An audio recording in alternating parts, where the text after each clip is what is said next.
ಉಡಾಯಿಸೋ ಖಾರ ಬಣ್ಣ ರುಚಿಯನ್ನು ನೀಡುತ್ತದೆ. ಮೆಣಸಿನ ಪುಡಿ ಚಿಂದಿ ಉಡಾಯಿಸೋ ಖಾರ ಬಣ್ಣ ರುಚಿ.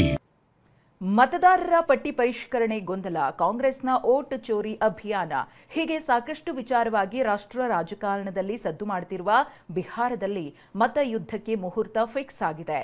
ಕಿಂಗ್ ಮೇಕರ್ ಯಾರಾಗ್ತಾರೆ ಅನ್ನೋದೇ ಕುತೂಹಲ ಮೂಡಿಸಿದೆ.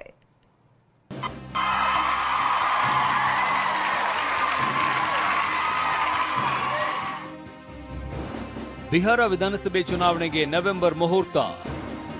6 नवंबर थर्सडे और दूसरा 11 नवंबर ट्यूसडे.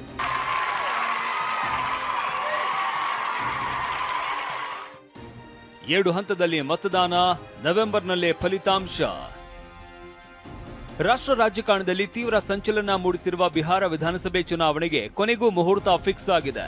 ನಿನ್ನೆ ದೆಹಲಿಯಲ್ಲಿ ಸುದ್ದಿಗೋಷ್ಠಿ ನಡೆಸಿದ ಕೇಂದ್ರ ಚುನಾವಣಾ ಆಯೋಗದ ಮುಖ್ಯ ಆಯುಕ್ತ ಜ್ಞಾನೇಶ್ ಕುಮಾರ್ ದಿನಾಂಕ ಪ್ರಕಟಿಸಿದ್ದಾರೆ. Date of poll 6 November Thursday और दूसरा 11 नवंबर ट्यूसडे. काउंटिंग 14 नवंबर को होगी. 243 ಸದಸ್ಯ ಬಲದ ಬಿಹಾರ ವಿಧಾನಸಭೆಗೆ 2 ಹಂತದಲ್ಲಿ ಮತದಾನ ನಡೆಯಲಿದೆ. ನವೆಂಬರ್ 6ರಂದು ಮೊದಲ ಹಂತದಲ್ಲಿ ಒಟ್ಟು 121 ಕ್ಷೇತ್ರಗಳಿಗೆ ಮತದಾನ ನಡೆಯಲಿದೆ. ಇನ್ನು ನವೆಂಬರ್ 11ರಂದು ಎರಡನೇ ಹಂತದಲ್ಲಿ 122 ಕ್ಷೇತ್ರಗಳಿಗೆ ಮತದಾನ ನಡೆಯಲಿದೆ. ನವೆಂಬರ್ 14ರಂದು ಮತ ಎಣಿಕೆ ನಡೆಯಲಿದೆ. ಬಿಹಾರ ಚುನಾವಣೆ ಗೆಲ್ಲುವುದು ಎನ್ಡಿಎಗೆ ದೊಡ್ಡ ಸವಾಲು. ಬಿಹಾರ ಚುನಾವಣೆಯಲ್ಲಿ ಆರ್ಜೆಡಿ ಮತ್ತು ಕಾಂಗ್ರೆಸ್ ಮಹಾಮೈತ್ರಿಕೂಟ ಸ್ಪರ್ಧೆಗೆ ಇಳಿದಿವೆ. ಜಿದ್ದಾಜಿದ್ದಿನ ಚುನಾವಣಾ ಕಣದಲ್ಲಿ ಎದುರಾಳಿಯಾದ ಎನ್ಡಿಎಗೆ ಇದು ದೊಡ್ಡ ಸವಾಲಾಗಿದೆ. ಇಂಡಿಯಾ ಕೂಟಕ್ಕೆ ಮುಸ್ಲಿಂ ಯಾದವ್ ಬೃಹತ್ ಮತ ಬ್ಯಾಂಕಿನ ಒಲವಿದೆ.